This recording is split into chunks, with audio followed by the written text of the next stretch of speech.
சாய் பக்தர்களுக்கு என் அன்பு வணக்கங்கள். ஓம் சாய்ராம். என் அன்பு குழந்தையே, அவசர செய்தியாக உன்னிடம் ஒன்று கூற வந்திருக்கின்றேன். உனக்காக ஒருவர் செய்த தீய செய்தியின் காரணத்தை அறிந்து ஓடோடி வந்திருக்கின்றேன்.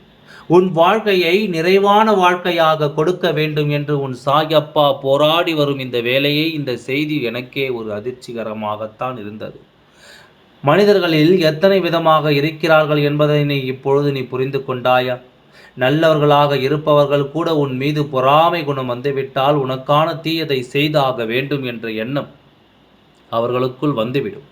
உன்னை போல் வாழ்க்கை இல்லை என்றும் உன்னிடம் இருப்பது போல் அவர்களிடம் இல்லை என்றும் பொறாமை குணம் வந்துவிட்டாலே அந்த இடத்தில் போட்டிகளும் பொறாமைகளும் கண் திருஷ்டிகளும் அனைத்தும் சேர்ந்துவிடும்.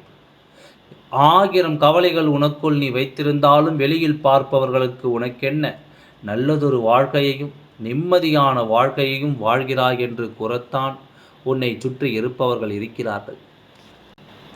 உன் வேதனையை புரிந்து கொண்டு உனக்கு ஆறுதலாகவும் உனக்கு உதவியாகவும் இல்லை என்றாலும் உபத்திரவத்திற்கு ஆட்கள் அதிகமாகவே இருக்கிறார்கள். இதை நீயும் அறிந்திருப்பாய். ஆனால் இன்று ஒரு செய்தி என் செவிகளில் வந்து கேட்டதின் காரணமாகத்தான் நான் உன்னை தேடி பதற்றத்துடன் ஓடி வந்தேன். அது என்ன செய்தி என்று முழுமையாக இறுதி வரை கேளு.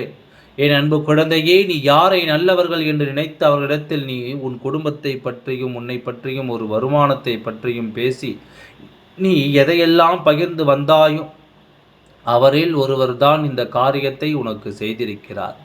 வாழ்க்கையில் நீ மீளவே கூடாது என்று கூட நினைக்கவும் என்பதை நீ புரிந்து கொள். இப்போதாவது வாழ்க்கையில் நீ கவனமாக இருக்க வேண்டிய காலகட்டம் இது. இந்த நிமிடம் நீ கவனமாக இருந்தால் மட்டும்தான் உன் எதிர்காலத்தை உன்னால் பத்திரப்படுத்தி வைக்க முடியும் என்பதை மறந்து விடாதே. எத்தனையோ முறை நான் சொல்லியும் என் வார்த்தைகளை கவனக்குறைவாக கேட்டு இப்பொழுது இந்த நிலையில் வந்து சாயப்பா என்னை காப்பாற்றுங்கள் என்று நீ கேட்கும் அந்த கதறல் உன் சாயப்பாவின் செவிகளில் கேட்டு விட்டது.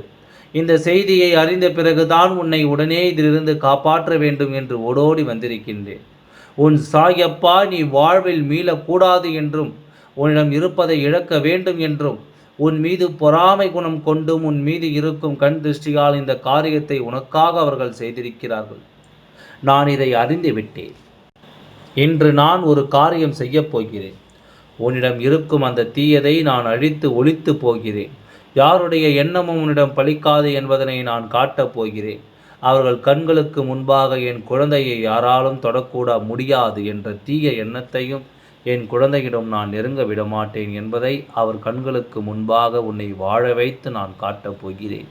தீய எண்ணம் கொண்டவர்களை உன் அருகில் கூட அனுமதிக்க மாட்டேன். சற்று நீ கவனித்து பார்த்தால் தெரியும். உன்னிடம் அதிகமாக பழகி வந்தவர்கள் இது நாள் முதற்கொண்டு இன்றிலிருந்து உன்னிடம் நெருங்க மாட்டார்கள். அதிலிருந்து நீ புரிந்து கொள்வாய் உன் சாயப்பா அவர்களை நான் விலக்கி வைத்தேன் என்று. அதை அறிந்த பிறகு உன் சாயப்பாவிற்கு நீ நன்றி சொல். இன்றிலிருந்து சற்று கவனமாக இரு. யாரிடமும் இடைவேளை விட்டு பழகுவதுதான் உன் வாழ்க்கைக்கு நல்லது என்று உன் சாயப்பா சொல்படி கேட்டு நடந்து கொள். இதிலிருந்து உன்னை காப்பாற்றி அனைவரது கண்களுக்கு முன்னும் உன்னை வாழ வைத்து காட்டுவேன். உன் சாயப்பா நான் இருக்கின்றேன். ஓம் சாய்ராம். நன்றி, வணக்கம்.